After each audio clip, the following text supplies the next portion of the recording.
la naissance d'Artémis. Dans les temps anciens, Léto, la déesse de la nuit, errait à travers la terre, fuyant la jalousie d'Héra, l'épouse de Zeus. « Je vais donner naissance à mes enfants, mais où trouver refuge ?» se demandait-elle. Elle finit par trouver une petite île, Délos, qui lui offrit un abri. « Ici, je vais donner vie à mes jumeaux », déclara Léto, pleine d'espoir. Les heures passèrent, et la douleur de l'accouchement se fit ressentir. « Je dois être forte pour mes enfants », murmura-t-elle. Avec une voix forte, Léto donna naissance à Artémis, suivi de près par son frère Apollon. « Je suis Artémis, la déesse de la chasse », s'écria-t-elle, émergeant dans un éclat de lumière. Les dieux, apprenant la nouvelle, se précipitèrent à Délos pour accueillir les nouveau-nés. « Bienvenue, Artémis. Tu es destinée à devenir une protectrice de la nature », proclamèrent-ils, admirant la force du jeune dieu. Artémis, pleine d'énergie, s'empara de son arc et de ses flèches, prête à explorer le monde. « Je vais parcourir les forêts et les montagnes et protéger tous les animaux », déclara-t-elle, sa voix résonnant avec force. Les habitants de Délos, émerveillés par sa présence, se mirent à célébrer. « Ô Artémis, nous te remercions pour la lumière que tu apportes », clamèrent-ils, honorant la nouvelle déesse. L'enfance d'Artémis. En grandissant, Artémis se montra rapidement comme une déesse indépendante, aimant la nature et la chasse. « Je vais devenir la meilleure chasseresse des dieux », déclara-t-elle, déterminée à maîtriser ses compétences. Sa mère, Léto, l'encourageait à poursuivre ses passions. « Tu es destinée à protéger et à honorer la nature », lui disait-elle, pleine de fierté. Un jour, Artémis décida de s'aventurer dans les profondeurs de la forêt. « Je vais découvrir les merveilles de la nature et me lier d'amitié avec les animaux », se mit-elle à penser. Elle explora les bois, rencontrant des cerfs, des ours et des oiseaux. « Vous êtes mes amis, et je vais toujours veiller sur vous », leur affirma-t-elle, consciente de sa mission. Les animaux, sensibles à sa présence, s'approchèrent d'elle. « Ô Artémis, nous te remercions pour ta protection », semblait-il dire, reconnaissant la force de la déesse. Artémis, enchantée par cette connexion, décida de créer un sanctuaire pour les animaux. « Ici, ils seront en sécurité et protégés », déclara-t-elle, consciente de son rôle de gardienne. Les rivières et les montagnes devinrent son domaine, et elle se fit des compagnons parmi toutes les créatures. « Je vais chasser avec honneur et respect », affirma Artémis, déterminée à vivre en harmonie avec la nature. Les habitants de la région, admirant son dévouement, commencèrent à lui rendre hommage. La déesse chasseresse. Devenue une déesse adulte, Artémis était maintenant connue comme la grande chasseresse. « Je vais organiser une grande chasse pour honorer la nature », déclara-t-elle, consciente de l'importance de cet aspect de sa vie. Elle invita des héros et des mortels à se joindre à elle dans cette aventure. « Ô Artémis, nous serons honorés de participer à cette chasse », s'exclamèrent-ils, reconnaissant l'importance de cet événement. Artémis, armée de son arc et de ses flèches, guida le groupe à travers la forêt. « Écoutez la nature et respectez chaque créature que vous rencontrerez », leur enseigna-t-elle, consciente de l'harmonie nécessaire. Au cours de la chasse, Artémis démontra son habileté en tirant des flèches avec une précision incroyable. « La beauté réside dans la maîtrise et le respect de la nature », déclara-t-elle, consciente que chaque tir devait être un hommage à la vie. Les mortels, admirant son talent, prenaient exemple sur elle. Finalement, ils rencontrèrent un majestueux cerf. « C'est un symbole de la beauté de la nature, nous devons le respecter », affirma Artémis, consciente de l'importance de la préservation. Les participants, touchés par ces paroles, décidèrent d'épargner la vie du cerf. « Ô Artémis, nous allons honorer la nature », proclamèrent-ils, reconnaissant la sagesse de leur déesse. La chasse se transforma en une célébration de la vie et de l'harmonie. « Nous remercions Artémis pour cette expérience », s'exclamèrent les mortels, unis dans leur respect de la nature. Artémis, fière de leur choix, savait qu'elle avait inspiré un respect durable pour la faune. La protection des jeunes filles. Artémis était également connue comme la protectrice des jeunes filles. « Je vais veiller sur elles et les guider sur le chemin de la vie », déclara-t-elle, consciente de son rôle. Elle créa un sanctuaire où les jeunes filles pouvaient prier et recevoir sa bénédiction. Les jeunes femmes venaient de loin pour se rendre à son sanctuaire. « Ô Artémis, nous te prions de nous protéger et de nous guider », implorait-elle, consciente de la puissance de la déesse. Artémis, touchée par leur dévotion, leur accordait sa protection. Je serai toujours là pour vous, mes chères filles, leur promettait-elle, consciente de leur courage. Un jour, une jeune fille nommée Callisto se présenta devant Artémis. « Ô déesse, je veux être chasseresse comme toi, s'écria-t-elle, déterminée à suivre les traces de sa déesse. Artémis, admirant sa passion, l'accepta dans son groupe. « Tu seras ma protégée, et je vais t'apprendre les secrets de la chasse, déclara-t-elle avec bienveillance. Callisto, sous la tutelle d'Artémis, devint rapidement une chasseuse talentueuse. « Merci, ô Artémis, pour ton enseignement, s'exclamait-elle, reconnaissant l'importance de sa déesse. Artémis, fière de ses protégés, savait qu'elle avait réussi à transmettre sa passion et sa force. Les jeunes filles, unies dans leur engagement, célébrèrent la déesse. « Ô Artémis, nous te remercions pour ta protection et ton amour, disait-elle, consciente de leur lien sacré avec la déesse. La rivale et le défi. Un jour, une déesse nommée Niobé, fière de sa beauté et de sa descendance, osait défier Artémis. « Je suis la plus grande déesse, et mes enfants sont plus nombreux que les tiens, déclara-t-elle, pleine de vanité. Artémis, bien que touchée par ces paroles, savait qu'elle devait agir avec sagesse. « Je vais montrer à Niobé que la vanité n'est pas une force, pensa-t-elle. Niobé, ignorante de la colère des dieux, continua à se vanter. « Je vais prouver que ma lignée est supérieure, s'écria-t-elle, attirant l'attention d'Artémis. Artémis, consciente des conséquences de la vanité, décida de se venger. « Je vais protéger mon honneur et enseigner une leçon à Niobé, annonça-t-elle à Apollon. Ensemble, ils prirent la décision d'intervenir. « Nous allons frapper ses enfants pour la faire réfléchir, déclara Apollon, conscient de la gravité de la situation. Le lendemain, Artémis et Apollon attaquèrent les enfants de Niobé, et leurs flèches frappèrent avec précision. « Ô Niobé, tu as défié les dieux, et cela a des conséquences, proclamèrent-ils, leur voix résonnant dans l'air. Niobé, réalisant son erreur, se mit à pleurer.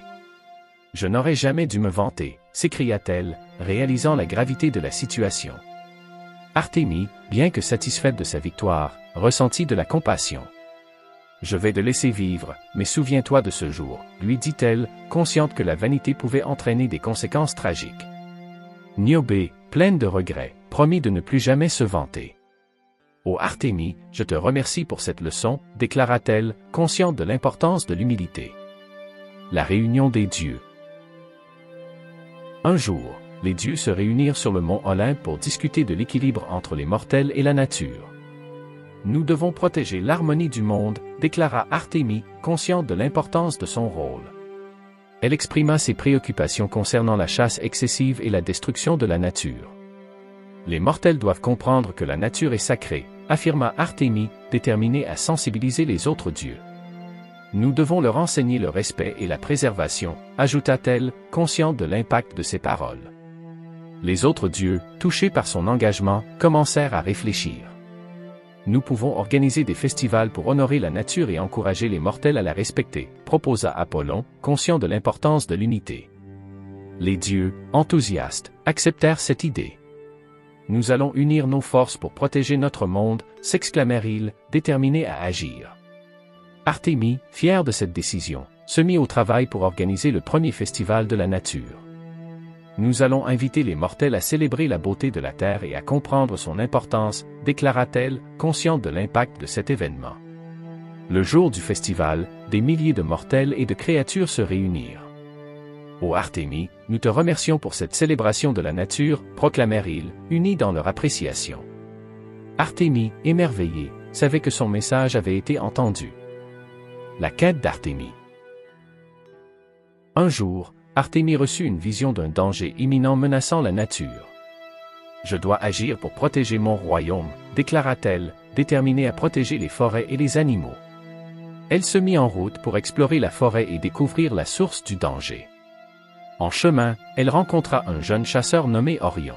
« Je viens en aide à la forêt et à ses créatures, déclara-t-il, conscient de l'importance de sa mission. Artémis, impressionnée par sa détermination, accepta de faire équipe avec lui. Ensemble, nous allons découvrir la source de cette menace, affirma-t-elle, unissant leurs forces. Alors qu'ils s'enfonçaient dans la forêt, ils découvrirent un groupe de chasseurs qui tuaient des animaux sans pitié. Nous devons les arrêter et leur montrer le respect dû à la nature, déclara Artémis, furieuse devant cette destruction. Elle et Orion décidèrent de faire face aux chasseurs. « Ô mortels, vous devez comprendre que la nature a besoin de votre respect, » s'écria Artémis, sa voix résonnant dans l'air. Les chasseurs, surpris par l'apparition de la déesse, réalisèrent leur erreur. « Nous ne devrions pas détruire ce que nous devons protéger », clamèrent-ils, reconnaissant leur faute. Artémis, satisfaite de leur prise de conscience, leur offrit une seconde chance. « Je vais vous enseigner les voies de la chasse respectueuse », déclara-t-elle, consciente que la compassion pouvait apporter le changement. Les chasseurs, reconnaissants, promirent de respecter la nature et de protéger les animaux. Le sacrifice d'Artémis. Alors qu'Artémis poursuivait sa mission de protection de la nature, elle fut confrontée à un dilemme. Un roi, désespéré d'obtenir des récoltes abondantes, fit un sacrifice pour apaiser les dieux. « Je vais sacrifier un animal pour obtenir des récoltes », déclara-t-il, ignorant l'importance de la vie. Artémis, apprenant cela, se mit en colère. « Je ne peux pas permettre cela », s'écria-t-elle, déterminée à protéger les créatures innocentes. Elle décida d'intervenir.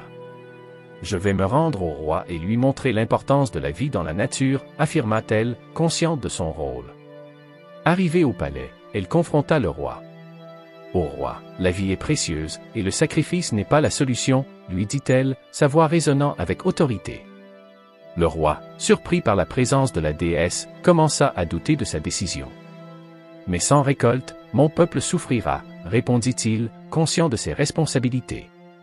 Artémis, pleine de compassion, proposa une alternative. « Je vais vous aider à trouver un moyen de cultiver vos terres sans sacrifier d'animaux, » déclara-t-elle, désireuse de rétablir l'harmonie. Le roi, touché par sa générosité, accepta son aide. « Je suis désolé, ô Artémis, je n'aurais pas dû penser au sacrifice, » avoua-t-il, reconnaissant sa sagesse. Artémis, satisfaite de sa décision, lui enseigna des méthodes de culture respectueuses de la nature. « Nous allons travailler ensemble pour nourrir votre peuple sans détruire la vie, » affirma-t-elle, consciente que la compassion pouvait apporter des solutions durables. La paix avec les mortels.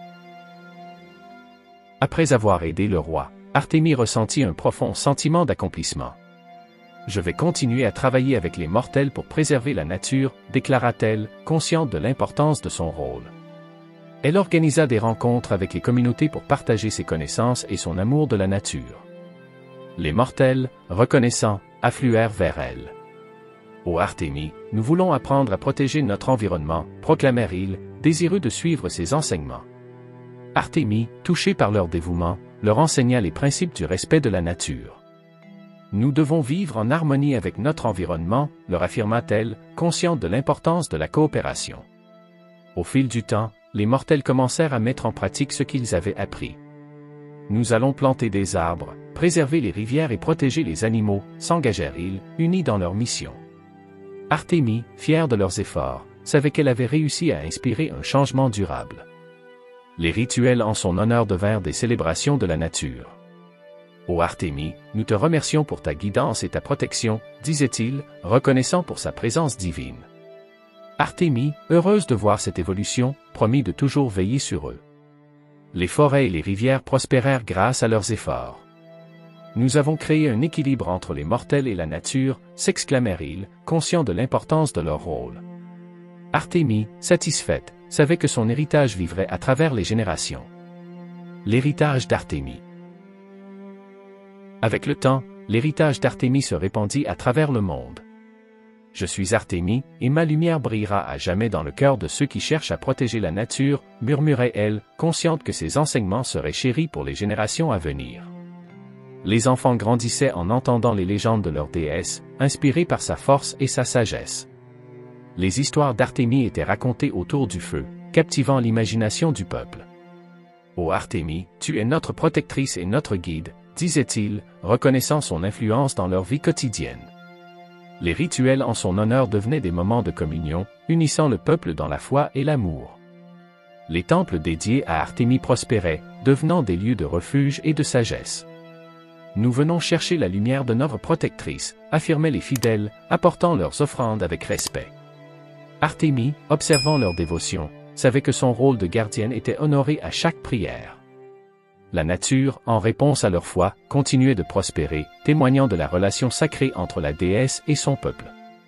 Chaque acte de bonté est un hommage à ma présence, répétait-elle, consciente que leur connexion avec l'univers était essentielle pour leur avenir. Son héritage demeurait vivant, unissant le passé et l'avenir dans un même souffle.